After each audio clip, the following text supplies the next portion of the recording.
Minimum rent will be around 250 to 300. So in your school, let's say 4,000. You're going to wait for at least 3 months to get your residence card. So I'm just giving you the next 8 months that you're going to use to pay your tuition before you graduate. You're going to pay a commitment of 500 euros every month to the school. I'm just assuming in quote 500 plus your 250, that's 750. I think 50 euros is not realistically enough. But if you're more relaxed, you'll be more calculative to think about, okay, what's the next best internship opportunity that would rather pay me 1,200 rather than fetch me 800 euros. I'm looking at people that will debunk me of this rumor. A lot of students that came into Malta that started on a menial job are still struggling till date. But those that waited a bit more or were patient and got internships live a better life. I've seen it from my circle. Is Malta still a destination to travel to for education in the year 2025, 2026, and even 2027? That has been the question on a lot of people's minds, and they have come up asking these questions. Over the past 1 year or within the last 1 year, I did have someone on this channel discussing studying and working in Malta. And between that time and up to this time, as I'm recording this video, a lot has changed. That is what we'll be discussing this afternoon, this evening, this morning, wherever you see this video.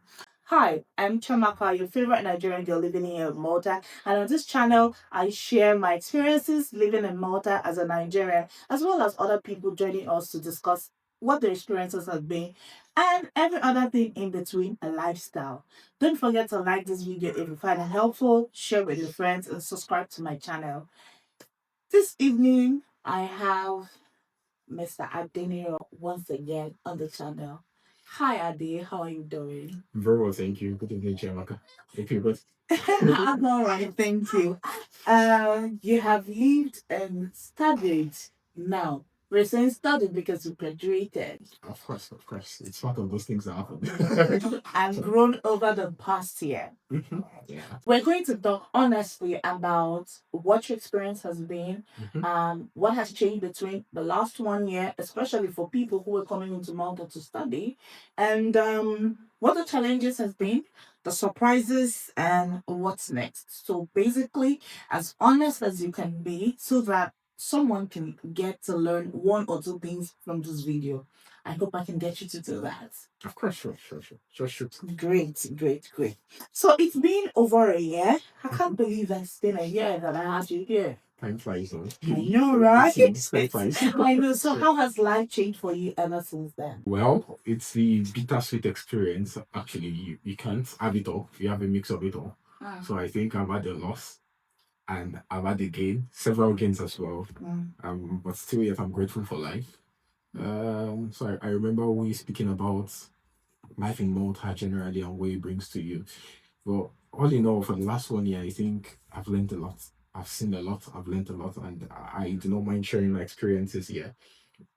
That's great. Thank you so much. And I mean, just as you said, life comes with its fair shares of ups and downs. And I'm glad that you found a way to be positive and remain positive through it all. Great. So when you look back at your expectations in 2024, when you were just finishing up with school and all that, and now, what's been the biggest difference? Did anything change between your expectations then and now? Yes, so the truth for me is that, like I said, I think I surpassed a lot of my expectations. Reasons being that they say when you aim for is it the skies now? Exactly, at least when you aim for the skies, you would actually hit the cloud. So I make sure that my expectations are way higher than what I actually want. So like I said, I've been grateful. I've got a job. I've even switched jobs in between of that 1 year. I've had a baby. Congratulations! Thank you. I've had my parents visit, my mom visit. I've had my mother-in-law visit as well. So these are small wins that count towards what life is, the essence of life. So it's not just you living life in a solitary confinement in court. And as well, when you come to finances, bills, of course, we've moved from that stage of, the survival stage, maybe to, trying to live life in the modest way possible. So that's one of the things I'm grateful for. And that's one of the shifts from 2024 expectations to 2025. And I think I'm looking forward to the 2026 expectations because you're always setting the bar high for ourselves. Yeah, Yes. great. It's really lovely to hear this from you. Great. And now, back to studying in Malta, right? You studied here. You moved here in 2020, March 2023, yes. 2023, and you had your master's. My MBA degree. I'm sorry, an MBA. You had an MBA, right? So, and a lot of persons have been asking me this question, right? Is it still worth it to study in Malta in 2025? I would say 20 because 2025 is almost over, 2026 and beyond. Do you still think so? So listen, for me, I think it depends on what you're studying. Okay. So, for example, I notice a lot of people coming to Malta just to pick just one course or the other, not thinking about the advantages adding to that. So, I'll give you a classic example. So, I know someone that studied economics and came here for maybe computer science. And you see, these things do not relate. And when you ask people, I've spoken to a number of people, they don't know what they want to do after getting the next degree. So it depends on if you're coming here for something that will add value to your existing portfolio. You cannot just come and say, okay, let me just wing it. Yes, most people are leaving home because they just want to leave, so they're just jumping on any boat available, any course available. And I think it's a wrong thing to do. And when you do that, you'd find yourself in a cascade of trouble that you might not be able to, get out of in a quick while. So it depends on what you want to come and study. How relevant is it to you? What's the positioning you're bringing to the table with this course that you want to study? So we have a lot of graduates from what you come and study. For example, I studied MBA, but I knew why I wanted to get out of it.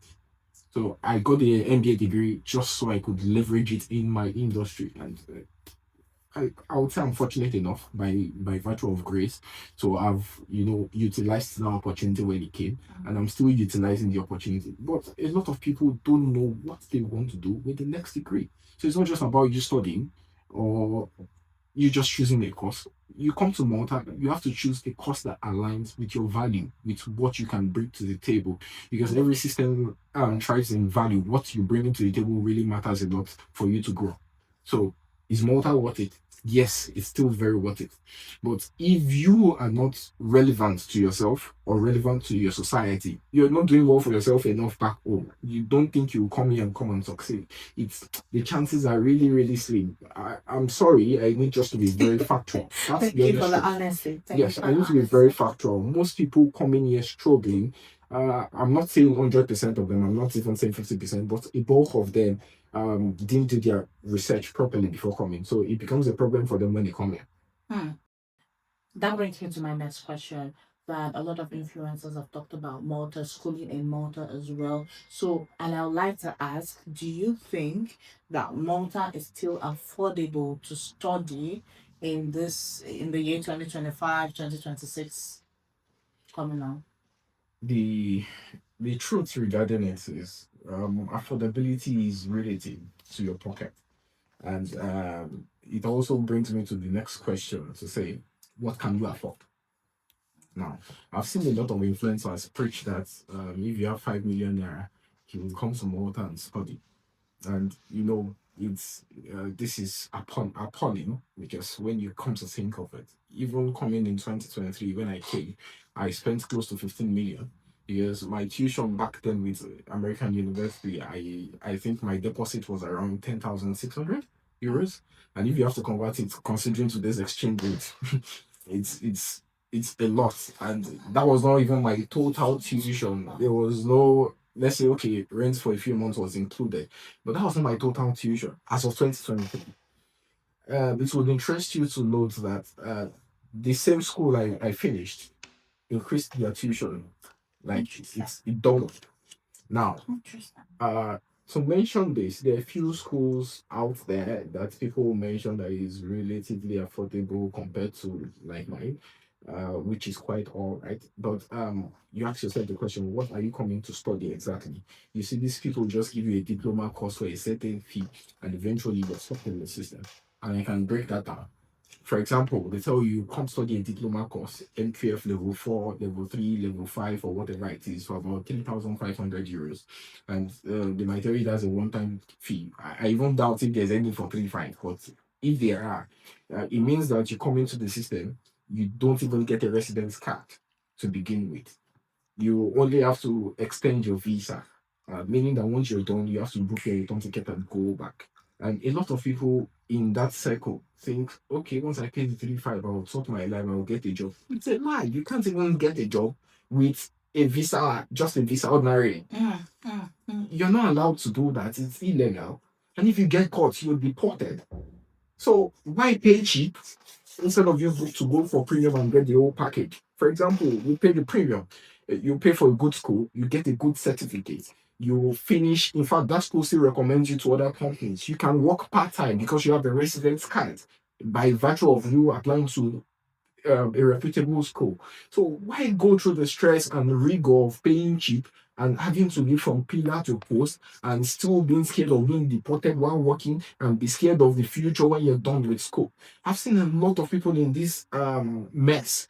And trust me, this is one thing the influencer do not talk about. They really don't tell the true picture to people. They just tell you, hey, listen, come and study for cheap. It's affordable. Yes, you would get the cheap school, but eventually you will pay through your nose. You pay through your nose for it. So I'm not a fan of you spending exorbitantly when it comes to tuition, but at least go through the right channel. Do your research. Don't base all your research on an influencer said, they told me that. Currently, I saw a case on WhatsApp. And trust me, it's something I really don't want to talk about on your channel, but I just need to mention it because we've gotten to this point. And I promised myself that I need to be true and factual on this channel. So a guy depended on an agent, so-called agent, and did the first transfer of tuition to the agent. And by virtue of one of these schools, the school in quotes would process your admission without you paying the tuition, which is actually against what I know for the Malta rule. So the guy paid an agent, supposedly, to pay his tuition for him before coming to Nigeria. He scaled through the visa interview and everything. And, I don't know the arrangement between the school and identity. And eventually the person paid it and still paid another part balance. Maybe I might not be getting the story right. But to capital, the person paid about, I think, 8,000 euros, thereabouts, to that same person while living underneath that person's roof. And eventually, the school flagged him and said he didn't pay his tuition and they revoked his visa. Now, the guy has been asked to leave the country. The perpetrator of the evil is still here in Malta as an agent and still staying with him. And yes, they stay together, funny enough. And it's crazy when you come to think about it that people rely on third parties instead of doing their research. Because right now, we don't see, honestly, I think we need to even come to this point. We need to do something about this. I think we don't need the mass market, but we need a few people that are genuinely interested that we can help out through the right way. We don't need the mass market, like I said. See, we can't be having evil people in society perpetrate this evil and not pass the right information. That person is stranded right now. The perpetrator of the evil, where is he? But that's mind blowing. It's mind calculated. So this is just one out of many. This is just one out of many. A lot of students are stranded, and they're not stranded out of the fact that Malta is bad. That's all I'm trying to say. They're stranded out of the fact that the routes through which they came is inadequate enough to keep them here. Wow. Okay. Now this is quite heavy, and I was going to ask a follow-up question, but I think you already answered my question already. And my question is, should a student choose Malta or look elsewhere? But so far, the way you have responded to my previous question sort of makes it that it's important that the channels with which you choose to study in Malta is important as well. Not just if it's a factor of tuition fees and if it's affordable or not, but the channels to which you try to go through the process is important. Exactly. Wow. Exactly. I also think I need to mention something because you said should people still look at Malta? Yes. So I would state categorically as a Nigerian. We believe that anytime we move abroad, oh, we are in heaven already. And there's this song by Adekunle Gold that I do tell people that the grass is greener on the other On side. the other side. And most people will try to burn their bridge, not to look back. The reason is that when they get there, they think, oh, life will be soft. It is one thing I think I've realized so far is that the grass is not really greener on the other side. You don't know if the person is spray painting his lawn or the person is watering it daily, and you don't have the efforts to water your own. So if I was take my journey again, considering the cost, the true cost to me, I might contemplate it further with the kind of knowledge I have, with the kind of ideas that have popped in my mind recently, with the kind of connections I have now. I would rather rethink my journey to say, would I even travel at all, or would I reestablish myself in Nigeria? But listen, if God is laying it in your heart, if you're certain that this is the next step for you, if you're thinking that, okay, this is my next big breakthrough, Malta is one of the top destinations in the world you can still look up to. I can clear you. Every country is initiating policies. You can see it's global. When it comes to Canada, when it comes to UK, even the US is moving mad when it comes to all of these things. Even the EU, they are implementing policies on a steady. I can tell you how many policies they've implemented over the last 1 year that we spoke. Things have really changed. Correct. But listen, there's still always a way when you do it the legal, the right way. And if you're willing to spend on yourself, like it's an investment, it's not just spending. If you're willing to invest in yourself, definitely you get the returns. So for me, if you'd ask me, would I do this again? Yes, I will do it with no regrets. But with the kind of knowledge I'm equipped with right now, I might still consider my options if I would come to Malta or stay back home. Wow, that's quite deep and heavy. So it's all dependent on what you're looking out for, what you expect to get out of it, and the channels to which you go through this. The channels to which you go through this. That's important. So I would say, of course, you've told us you've been able to you started a job, you left the job, you got another one as well. So I'm guessing or I'm believing, I'm not guessing to say now, I would say that Malta has lived up to the promise of study and work for you in this case. Or is that not the case? Or what do you think would be the case for I don't know, what's your opinion on that? So Malta never promised anybody study and work. Malta never promised anybody actually, because when you look at your website, they never told you. It's only the influencers behind it saying all of those things.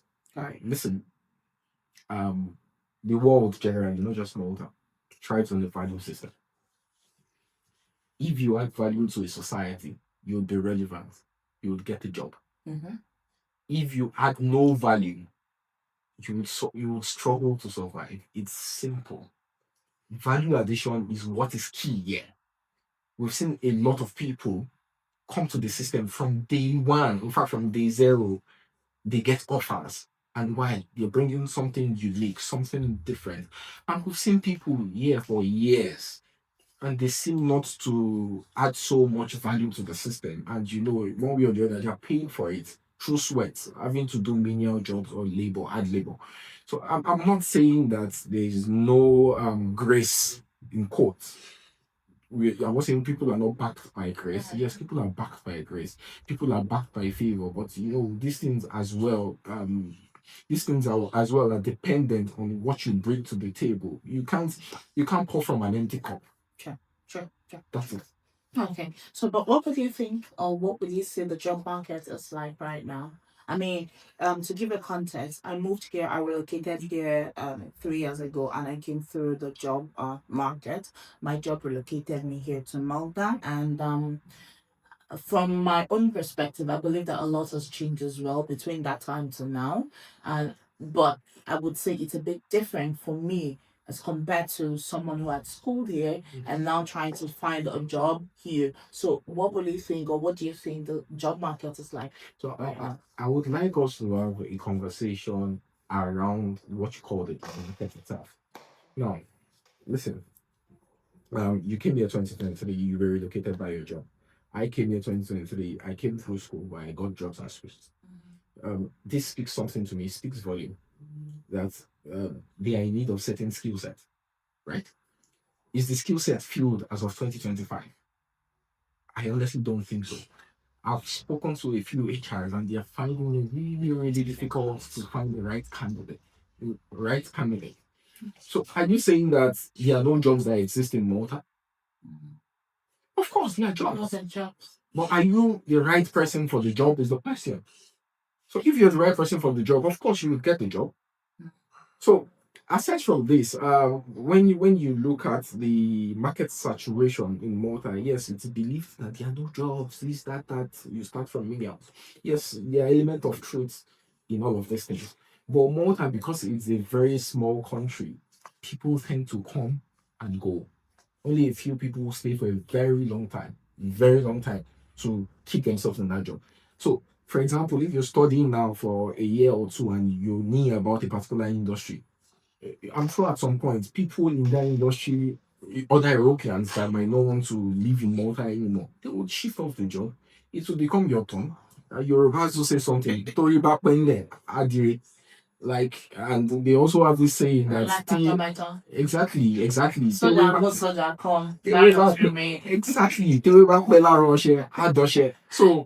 by the time you stay long enough in the system, not to suffer, but by the time you stay long enough in the system, you will definitely get your own opportunity. Okay.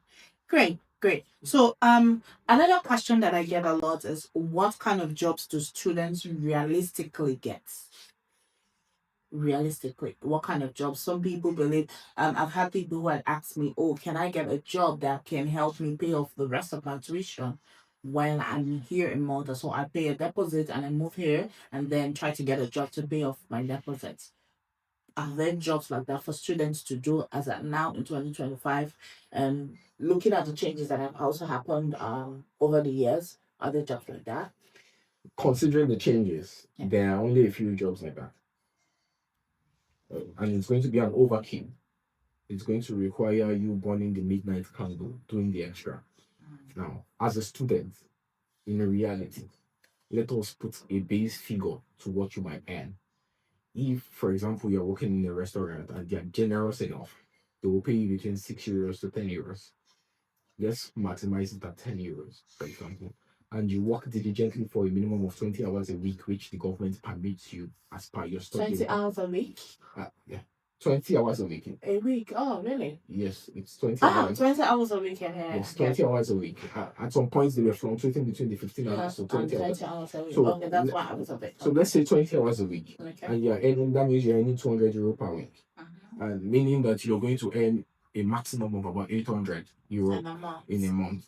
Let's just base this around the minimum wage. How much is your tuition balance? Is the question. How much is your rent? Let's put these figures to the table.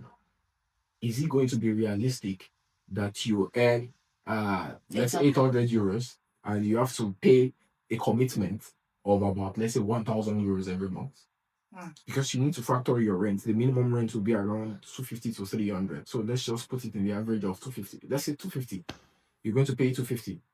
You're owing your school, let's say, 4,000, and you're going to spread it across another 8 months because you cannot work immediately. You come in here. Yeah. You're going to wait for at least 3 months to get your residence card. So I'm just giving you the next 8 months that you're going to use to pay your tuition before you graduate.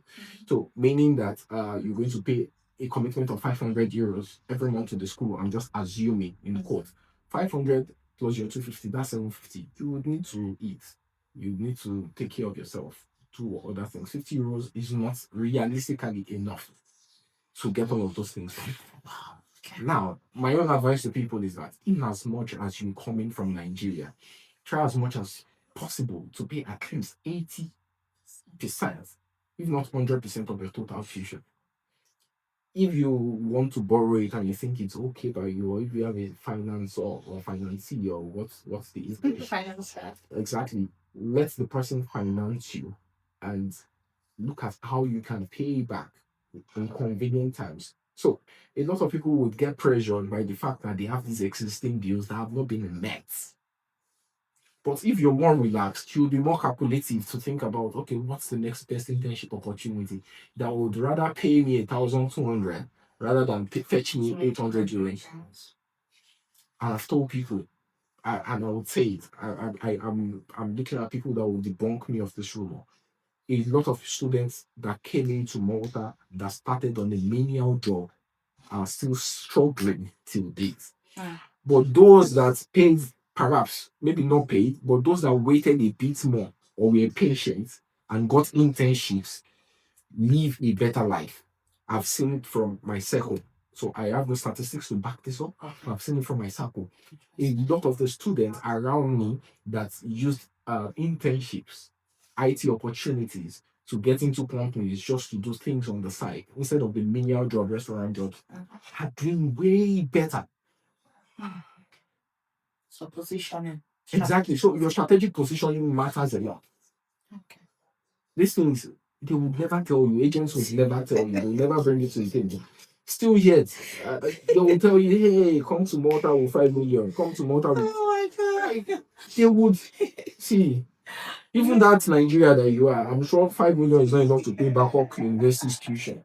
It's the truth. It's the truth. It's the truth. They don't even tell you the additional cost. Sure. They don't tell you the hidden fees there. They don't tell you, and you start now struggling that once I get the 5 million, trust me, it is not enough. It is not enough. Chiamaka would even tell you one other thing I've noticed. Okay. A lot of people that come here are single people. Mm-hmm. Are single people. Okay. They struggle a lot than people that came in as married. Men. I know it's difficult to come in with your spouse as a student. Yeah. It's difficult to pay double tuition. But a lot of them, because I've seen couples coming together, couples at least maybe not immediately. Yeah. Their bills become one. Sure. Their struggles become one. When one is working, they are planning on how best can we attack this person's tuition and pay it off. How best can we get off this debt? There are several modalities to it. But I've just seen that even people that come in with it as couples, they thrive well in this society. They thrive really, really well in the society. I mean, the one I can say is that I know that taxation for single people is whoosh. Well, don't let us go through that. Yes, but then, yes. So taxation for single people is a bit on the higher side compared to married people, parents, and couples. Even those single people, when you come, for example, you're married in Nigeria and you come and you sit here, the thing is you're fending for 2 homes, so you're having to take care of them back home because it's a necessary bill. Meanwhile, you're trying to get your food here. So I noticed the struggle. I'm just putting it out here because that's an interesting perspective. People tend to not to talk about it. So I see no reason why we cannot put this on YouTube and we can enlighten them on how best to approach their job journey. Interesting. Okay. You have said a lot, like it seems like you have a personal vendetta at this point against influencers going around spreading and misinforming and misleading people, and that's because you have seen firsthand what some of this misinformation can cause for other students. People come here and they get stranded, and they're just wrapping around Exactly.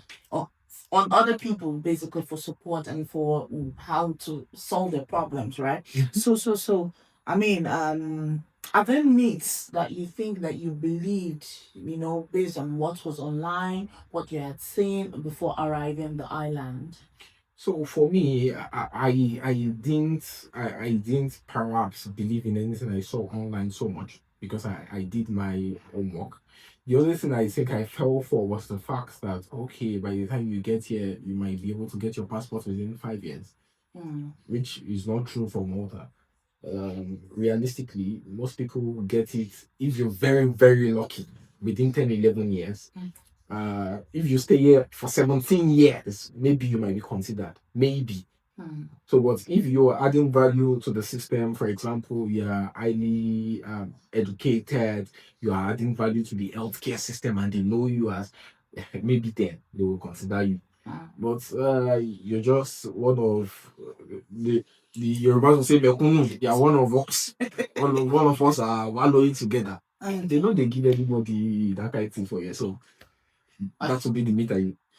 Okay. So would you that's more or less to say that these agents are sort of overselling Yes. the study in Malta Of course. They are overselling it. and misleading students about PR, EU access and all of that? So the EU access comes as by virtue of your residence card, which is because you're in the Schengen zone, no one can take it away from you.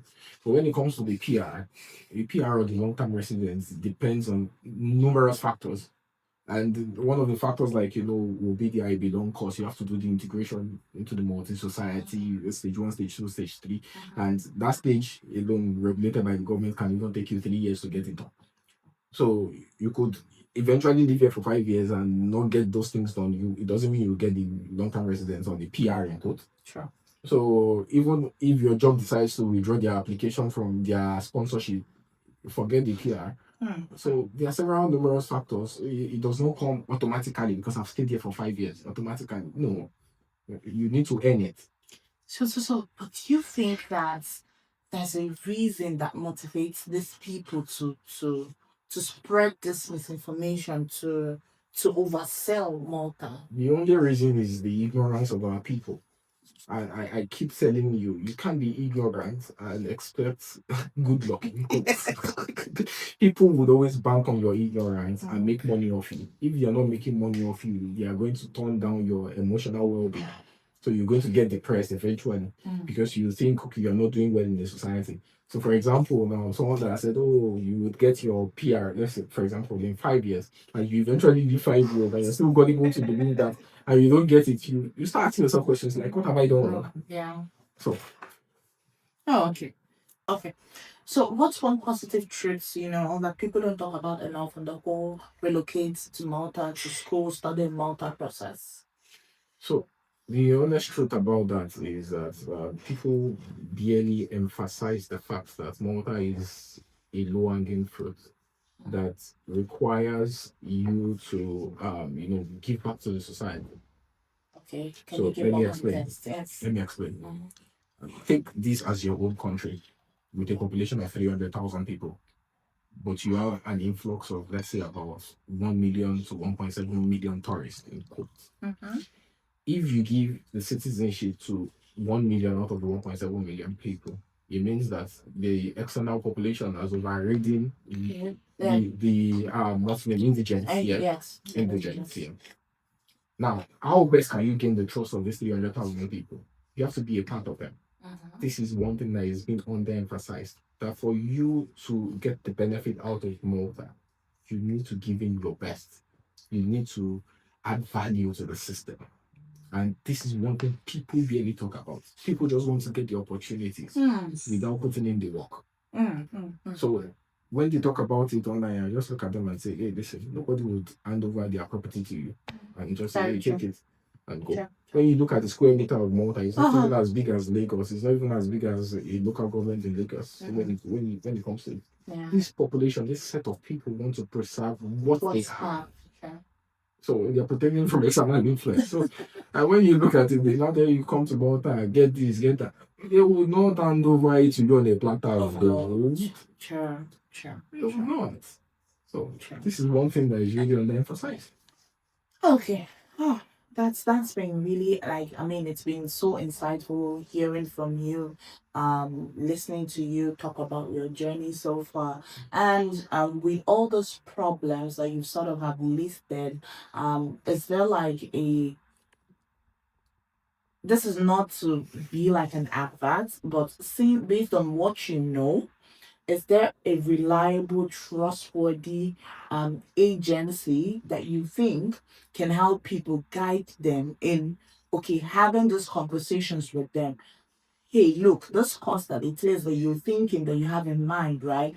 I don't think it would work for you because of XYZ reasons. You have a background in animal husbandry, for instance, and you're considering studying medicine and surgery, or I don't know. I'm just trying to. Because we are all animals. Maybe, but then I mean, you get my point, right? You're trying to. You're going from two different extremes with no job experience to back that either. Nothing, not even an internship at any point to state that you have something, you've done something. It's just like saying you've been a mechanic before and now you want to study pharmacy, you want to study medicine and surgery, a master's in this, a master's in that. Do you think that there are agencies that you can recommend? Because I've had people reach out to me and ask me, okay, fine, can you recommend an agency? I do not know anyone personally, but at this point, I did recommend a couple of. They never got back to me. Some people never got back to me. I don't know what happened. But is there one based on your experiences that you can say, okay, guys, this person, this company, this group of people would guide you throughout your journey so far that you're being 100% honest, giving all the details that you everything, stating everything as it is, and you're willing to put in the work as well. Is there any company like that? Okay, so thank you for that question. Honestly, I know there are several agencies, but would I trust such an agency to do a very good job? Now, it stems from two facts. The fact that people are not open enough to state their case. The other aspect is that most agents just want to count the numbers and move on. They're not interested in personal details. But because I think what we could do with this, because it's still going to come back to us when it comes to all of these things. You're a social media influencer. Please don't call me an influencer. I'm not one. Okay, so I don't think I'm one. But you're the face. But guys, Yeah, you can make me an influencer, like my videos, subscribe. Let's get this channel growing. Make me an influencer, and I promise to bring you like the tea. When I say the tea, the latest, the right information. I'm not going to mislead you. I thrive on integrity and it's important to me. So just make the right person famous. You get it? Exactly. So now you're saying you're going to try on integrity. So I think what we could do is maybe just to help the community wanting to come here by asking the right questions. We should, I think, partner and bring up a solution. Okay. If it's a consultancy to look into the right step, we would have to guide people through their way. And if they want us to help them with the process, I think we could also step in to do that. We have a number of students with such an experience that don't want another person to fall into the same ditch. So perhaps we could onboard these people and help people fine tune their journey. We are not saying we are going to we're promising them everything, but we'll walk them through. Okay. So we can hold their hands through the journey. So I think this is one thing we might be able to get done to help the public. Okay, guys. So, if you are considering studying in Malta and you are looking for trustworthy people to handhold you, and you're going to be also trustworthy yourself. Yes, you it's have important. To be open. You have to be truthful. You have to be honest about the situation, about what it is that you're hoping and planning to make out of it. There should be an email, comment, DM, and someone will get in touch with you to direct you, to guide you. I mean, we've all heard it here. And so far, I mean, do you think living in Malta has changed you? Of course.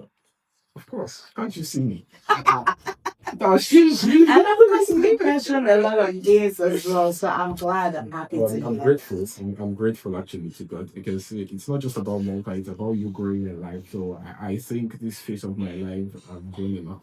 And, I tend to appreciate every step of the journey now. Okay, great.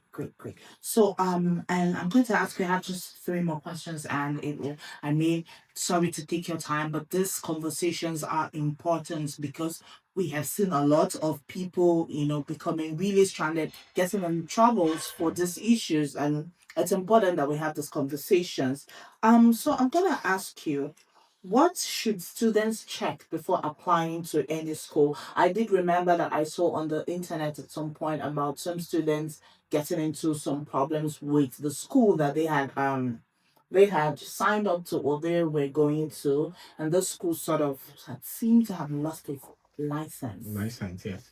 And it was a whole debacle. I don't think it's just one in Malta, it's about two. Oh, wow, interesting. So it was only one ahead of. I think it's about so thereabout. And in Interesting. fact, there are still rumors of one going on top. Oh, wow. Like, so, rumors might not come out as truth, but the honest truth for me is that when students are coming, they should try to erase what I would call the cheap mentality.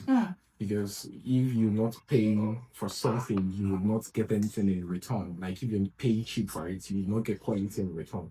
So a lot of these victims go to schools that are cheap, really, really cheap. Like it's an attractive, juicy offer. They give you a 50% off and tell you, hey, don't worry. And they jump on it just to get the mass market. And when people come in, they're like, oh no, no, Sunday school we come in. So that's the first thing. The other thing is that when coming into Malta, I would advise as much as possible, try to go for either a proper BSc if you don't have a BSc, or go for a proper master's, which is a BSc for level 6, MQF level 6 is what they call it, or go for MQF level 7, which is the master's. And if you have the capacity to do a PhD, go for the MQF level 8 PhD. Those are the three that will guarantee you a residence permit here. Anything short of that would be visa extension. Have to book your return ticket back home once you're done with the course. Or if eventually you see a job, it's going to take you months to switch. Because I know of a person that it took more than 8 months. Interesting. Just reviewing the person that, okay, you came to study a nonsense course in court. So, it's just by the intervention of the company's lawyer that they were able to, keep that person. So, that's the best thing. Do a level 6, level 7, or level 8 course. Any course short of that, it seems not to be very attractive in the long term. You need to be really, really, really careful when it comes to that. Okay. So thank you so much for that. But is there any support you wish that existed from the time you got here? Oh, I would say maybe just financial support. Everybody needs money, but the honest truth is nobody will throw money. People don't block money from the tree.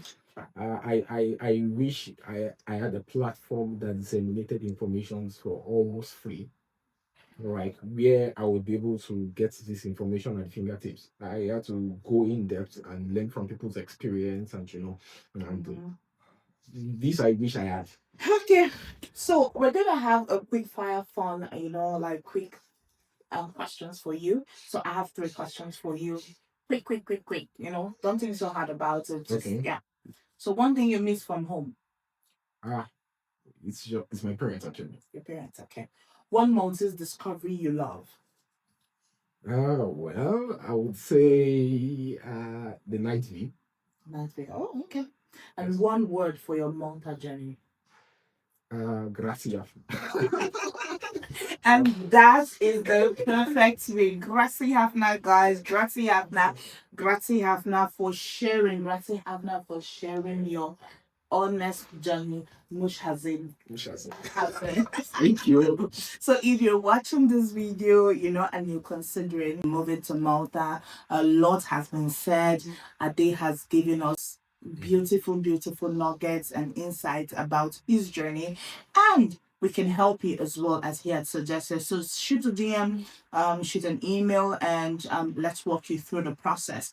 And if you have any questions at all, please reach out and we would help you. But don't forget, also do not take our words for it. Do your research. It's important. Do your research, stay informed, and plan accordingly. And don't forget to like this video, share with your friends if you found it helpful, and subscribe to my channel, please. Make me famous.